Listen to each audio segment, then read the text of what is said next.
నమస్తే, నేను ప్రశాంత్. మాజీ సీఎం జగన్ గారు, అదేవిధంగా తెలంగాణ మాజీ సీఎం కేసీఆర్ గారు వీళ్ళిద్దరు అరెస్ట్ కాబోతున్నారా? అరెస్ట్ అవుతే ఏ కేసుల్లో అరెస్ట్ కాబోతున్నారు అనే విషయాలు అయితే తెలుసుకుందాం. దీని గురించి అయితే మాట్లాడేందుకు ప్రస్తుతం మనతో పాటు సీనియర్ జర్నలిస్ట్ సిఎస్ రావు గారు ఉన్నారు. నమస్తే అండి. నమస్తే సార్. ఏపీలో అక్కడ జగన్ గారు, అదేవిధంగా తెలంగాణలో కేసీఆర్ గారు, సో వీళ్ళిద్దరూ అరెస్ట్ కాబోతున్నారు అని చెప్పేసి వైరల్ చేస్తూ ఉన్నారు. ఎందుకని అరెస్ట్ కాబోతున్నారు? ఏ కేసుల్లో అరెస్ట్ కాబోతున్నారు ఒకవేళ అరెస్ట్ అవుతే? ఇప్పుడు ఇరు రాష్ట్రాల్లో ప్రభుత్వాలు మారిన తర్వాత మరుక్షణం నుంచే వస్తున్నటువంటి ఒక టాక్ ఏంటి? కేసీఆర్ గారు అరెస్ట్ కాబోతున్నారు, జగన్మోహన్ రెడ్డి గారు అరెస్ట్ కాబోతున్నారు. ఇదే కదా గత ఏడాది కాలంగా చాలా విస్తృతంగా వినిపిస్తున్నటువంటి మాటలు. వాటికి ఏమైనా బలం చేకూరే అంశాలు ఉన్నాయని అంటే కళ్ళకి కనిపిస్తూ ఉన్నాయి. ఏమేంటి కళ్ళకు కనిపిస్తున్నటువంటి అంశాలు? ఆ రోజున ప్రభుత్వం మారిన తర్వాత తెలంగాణలో హార్డ్ డిస్కులని తగలబెట్టారు, హార్డ్ డిస్కులు మూసి నదిలో వేశారు, కొన్ని ఆఫీసుల్లో ఫైల్స్ తగలబెట్టారు. ఎందుకు తగలబెట్టారంటే సీన్ కట్ చేస్తే కొన్ని విచారణలకు ఆదేశిస్తే మొత్తం వ్యవహారం బయటకు వస్తుంది. దాంట్లో ఫోన్ ట్యాపింగ్ అనేది ప్రత్యేకమైనటువంటి case.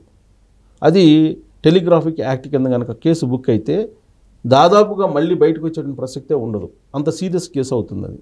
So phone tapping case అనేది నలుగురు ఐదుగురిని ఫోన్ను ట్యాప్ చేస్తే ఏమవుతుంది అని చెప్పి కేటీఆర్ గారు అన్నారు. అంటే ట్యాప్ చేసినట్టు పరోక్షంగా ఆయన ఒప్పుకున్నారు. ఈ ఫోన్ ట్యాప్ కేసుకు సంబంధించి విచారణ దాదాపుగా ఫైల్కి వచ్చింది. ఇప్పుడు ప్రభాకర్ రావు గారు వస్తే చాలు, ఇంకేం అవసరం. ఆల్రెడీ శ్రవణ్ వచ్చాడు, శ్రవణ్ వచ్చేసి ఆల్రెడీ వాంగ్మూలం ఇచ్చాడు, అప్రూవ్గా మారారని కొంచెం అంటున్నారు. ఇంకో కేసులో కూడా ఇరుక్కున్నాడు ఆయన, దందా కేసులో. సో ఇప్పుడు రావాల్సింది ఎవరికైనా ఓ ప్రభాకర్ రావు గారు రావాలి. ప్రభాకర్ రావు గారు వస్తే కనుక ఈ కేసు సెటిల్ అవుతుంది. ఇమీడియట్గా కేసీఆర్ గారిని అరెస్ట్ చేస్తారు. అరెస్ట్ చేయడానికి అదొకటే మార్గం. అందుకే లుకౌట్ నోటీసులు ప్రకటించారు, రెడ్ కార్నర్ నోటీసులు ప్రకటించారు.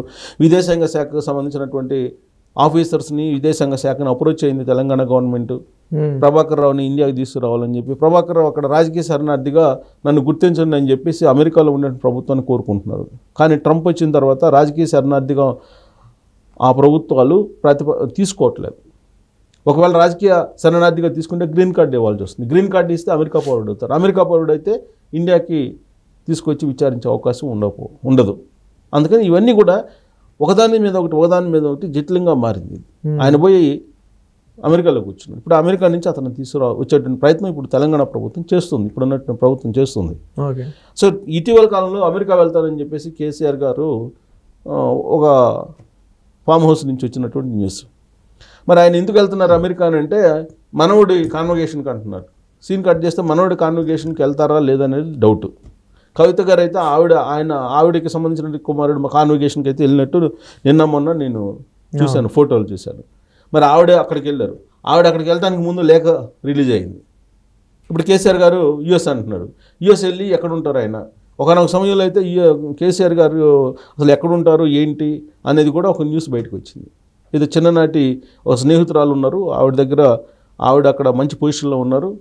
అక్కడే వాళ్ళు ఒక హౌస్ని కూడా తీసుకున్నారు, గెస్ట్ హౌస్ని తీసుకున్నారు. అక్కడే గెస్ట్ హౌస్ ఇట్లా రకరకాల పుకార్లతోటి అనేక రకాలుగా వచ్చిన న్యూస్. ఒకటి మాత్రం వాస్తవం, ఈ న్యూస్ అన్ని పక్కన వేస్తే ప్రభాకర్ రావు మాత్రం అక్కడికి వెళ్ళాడు, తప్పించుకొని వెళ్ళాడు. ఫోన్ ట్యాపింగ్లో ఎవరు కీలకంగా ఉన్నది? అతను. సో అతను రావాలి. అతను వస్తే కనుక అతను చెప్పే వాంగ్మూలాన్ని బట్టి కేసీఆర్ గారి అరెస్ట్ ఉండేటువంటి అవకాశం ఉంది. ఆల్రెడీ రేవంత్ రెడ్డి గారు పీసీసీ అధ్యక్షుడిగా ఉన్నప్పుడే చెప్పాడు, ప్రభాకర్ రావు ఎక్కడున్నా సరే తీసుకొచ్చి జైల్లో పెడతానని.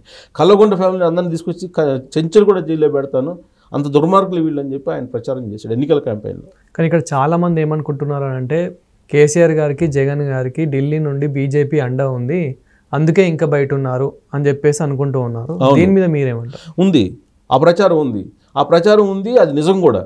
కానీ దాని తాలూకు నష్టాన్ని కూడా అనుభవించింది బీజేపీ. అందుకే ఇప్పుడు రిలీజ్ అయిందని చెప్పి కూడా ఇంకో టాక్ ఇప్పుడు తాజాగా బయటకు వచ్చింది. ఏంటి? కవిత అరెస్ట్కు ముందు బీజేపీ నష్టపోయింది ఇక్కడ తెలంగాణ అసెంబ్లీ ఎన్నికల్లో. కవితను అరెస్ట్ చేసిన తర్వాత జరిగిన లోక్సభ ఎన్నికల్లో అప్రత్యాతంగా 8 మంది ఎంపీలను గెలుచుకుంది బీజేపీ. అంటే ఎవరైతే ఆరోపణలు ఎదుర్కొంటున్నారో, ఎవరైతే కేసుల్లో ఉన్నారో, అక్రమాలకు సంబంధించినటువంటి విమర్శలు ఎదుర్కొంటున్నారో లేదా అక్రమాలు చేశారో వాళ్ళని కనుక అరెస్ట్ చేయకపోతే ఆ మకిలి బీజేపీకి అంటుకుంటుంది. దాని ఫలితంగా బీజేపీ నష్టపోతుంది రాజకీయంగా. అందుకే బీజేపీ తెలుసుకుంది. ఇప్పుడు ఎలకాలం అన్నీ తెలుసుకోకుండా ఉండరు కదా. ఇప్పుడు బీజేపీ తెలుసుకుంది, జరిగిన నష్టాన్ని తెలుసుకుంది. రేపు తెలంగాణలో ఎట్టి పరిస్థితుల్లో అధికారంలో రావాలని చెప్పి టార్గెట్గా పెట్టుకుంది. అలాంటప్పుడు ఇలాంటి ఆరోపణలు ఎదుర్కొంటున్నటువంటి వాళ్ళని క్షమించేటువంటి అవకాశం కూడా ఉండదు.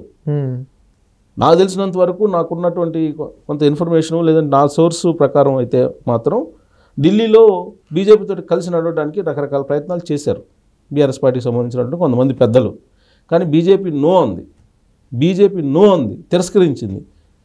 మరి ఇప్పుడు అది కూడా ఎప్పుడు లోక్సభ ఎన్నికలకు ముందు.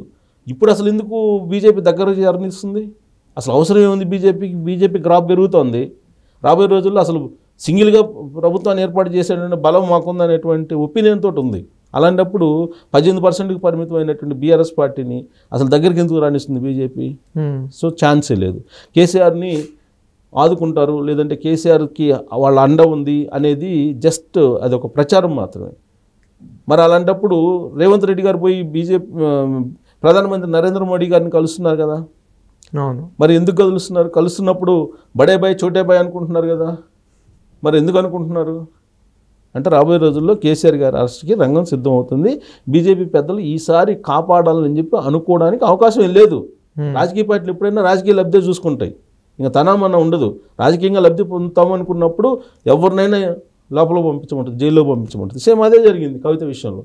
సో ఇక సీన్ కట్ చేస్తే ఆంధ్రప్రదేశ్ విషయం. ఆంధ్రప్రదేశ్లో లిక్కర్ స్కామ్లో పీకల్లోతు కష్టాల్లో జగన్మోహన్ రెడ్డి గారు ఉన్నారని చెప్పేసి సర్వత్రా వినిపిస్తోంది. ఇప్పుడు ఆల్రెడీ 12 మంది అరెస్ట్ అయ్యి ఉన్నారు ఆ కేసులో. వాళ్ళు కొంతమంది అప్రూవర్గా మారారు, కొంతమంది వాంగ్మూలం ఇచ్చారు. దాన్ని బేస్ చేసుకుంటే కనుక అన్ని తాడేపల్లి వైపు చూపిస్తున్నాయనేది సిట్ అధికారులు, సిట్ పోలీసులు అనుమానిస్తూ ఉన్నారు. వాళ్ళకు వచ్చినట్టు వాంగ్మూలం కూడా అదే. సో అటువైపు చూడాలంటే, జగన్మోహన్ రెడ్డి గారి వైపు చూడాలంటే కనుక పగడ్బందీగా మొత్తం కేసుని చేయాలి. ఇప్పటికే ఈడీ ఎంటర్ అయ్యి ఈడీ సిట్ నుంచి ఆధారాలు సేకరించుకుంటుంది, తీసుకుంది ఆధారాలు. మరి ఈడీ ఎంటర్ అయితే తిహార్ జైలుకి జగన్మోహన్ రెడ్డి గారు వెళ్ళడు అని చెప్పేసి అనుకుంటామా? ఒకవేళ జగన్మోహన్ రెడ్డి గారిని కాపాడితే బీజేపీ నష్టపోతుంది కదా. బీజేపీ జగన్మోహన్ రెడ్డి గారిని కాదనుకొని ఎప్పుడైతే తెలుగుదేశం పార్టీ జనసేనతో పొత్తు పెట్టుకుందో 64% స్ట్రైక్ రేట్ తోటి అధికారంలోకి వచ్చింది బీజేపీ. క్లియర్గా రాజకీయంగా లబ్ధి పొందామని చెప్పి అర్థమవుతుంది కదా. మళ్ళీ జగన్మోహన్ రెడ్డి గారిని సపోర్ట్ చేస్తే రాజకీయంగా నష్టం జరుగుతుంది కదా.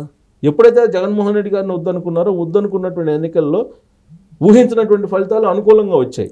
అలాంటప్పుడు నీకు జగన్మోహన్ రెడ్డి గారిని ఎందుకు ఆదుకుంటారు? ఆదుకునే అవకాశం ఉండదు. సో కాబట్టి ఈ యాంగిల్లో చూస్తే మరి అటు సిట్టు ఇటు ఈడీ రెండు సైమల్టేనియస్గా ఈ కేసుని టేకప్ చేసి విచారిస్తున్నాయి. ఇంకొక వైపు కూటమిలో ఉండేటువంటి చంద్రబాబు నాయుడు గారు కానీ పవన్ కళ్యాణ్ గారు కానీ ఎప్పటికప్పుడు బీజేపీ పెద్దలతో మాట్లాడుతున్నారు. కేంద్ర హోంశాఖకి సమాచారం ఎప్పటికప్పుడు ఇస్తూ ఉన్నారు. కాబట్టి అటు ఆంధ్రప్రదేశ్లో కానీ ఇటు తెలంగాణలో కానీ అన్నదమ్ముల మాదిరిగా ఉన్నటువంటి కేసీఆర్ గారు అలా జగన్మోహన్ రెడ్డి గారు జైలుకు వెళ్ళడానికి అవకాశాలు ఎక్కువ ఉన్నాయి. జరుగుతున్న పరిణామాలను బట్టి చూస్తే బీజేపీ పెద్దలు సహకారం అందిస్తారంటే ఏ రాజకీయ పార్టీ కూడా, బీజేపీ అని కాదు, ఏ రాజకీయ పార్టీ కూడా రాజకీయంగా నష్టపోతా ఉన్నప్పుడు ఎవరిని ఆదుకోరు. ఎస్పెషల్లీ రాజకీయ నాయకులు రాజకీయంగా లబ్ధి వస్తుంది, లబ్ధి కలుగుతుంది అన్నప్పుడు ఎవరిని ఏదైనా చేస్తారు అనేదానికి అనేకమైనటువంటి ఉదాహరణలు ఉన్నాయి. రాజకీయాల్లో ఇదిగో ఈ రోజు ఇలా ఉంది, రేపు ఇలా ఉంటుందని చెప్పలేం. కేసీఆర్ గారు ముఖ్యమంత్రిగా ఉన్నప్పుడు 2023 ముందు వరకు కూడా బీజేపీతో కలిసి ఉన్నారు. బీజేపీ ప్రశంసలు కురిపించింది కేసీఆర్ గారి పాలన మీద. మరి 2023 ఎన్నికల తర్వాత ఏమైంది? ఎందుకు కల్లగొండ ఫ్యామిలీని మరి కవితని తిహార్ జైల్లో పెట్టాల్సి వచ్చింది అంటే రాజకీయంగా నష్టపోతున్నామని చెప్పి. అంటే ప్రజలు గమనిస్తూ ఉన్నారు. అక్రమార్కులకి అవినీతి పరులకి ఏమాత్రం నీడనిచ్చినా కానీ నష్టపోతామని చెప్పి బీజేపీ గ్రహించింది. బీజేపీ కాదు, ఏ పార్టీ అయినా గ్రహిస్తుంది. సో అలాంటప్పుడు ఆ ఛాన్స్ కూడా ఉండకపోవచ్చు. కాబట్టి ఒకవైపు ఫోన్ ట్యాపింగ్ కేసేమో అన్న మీద ఏలాడుతుంది, తమ్ముడి మీదేమో లిక్కర్ కేస్ ఏలాడుతుంది. సో ఈ ఇద్దరు సైమల్టేనియస్గా రెండు రాష్ట్రాల్లో అరెస్టులు అయ్యేటువంటి అవకాశం ఉంది అనేటువంటిది మాత్రం బాగా వినిపిస్తుంది. తెలుగు వాళ్ళు ప్రపంచవ్యాప్తంగా ఉన్నటువంటి వాళ్ళు ఎవరు కలిసినా రాజకీయాల గురించి ప్రస్తావనకు వచ్చినప్పుడు వీళ్ళిద్దరు అరెస్ట్ అవుతారా కారా, ఎప్పుడు అవుతారు, ఇదే చర్చ నడుస్తుంది. దానికి కారణం ఏంటంటే అనుకూలమైనటువంటి పరిస్థితులు కనిపిస్తున్నాయి అరెస్ట్ కావడానికి.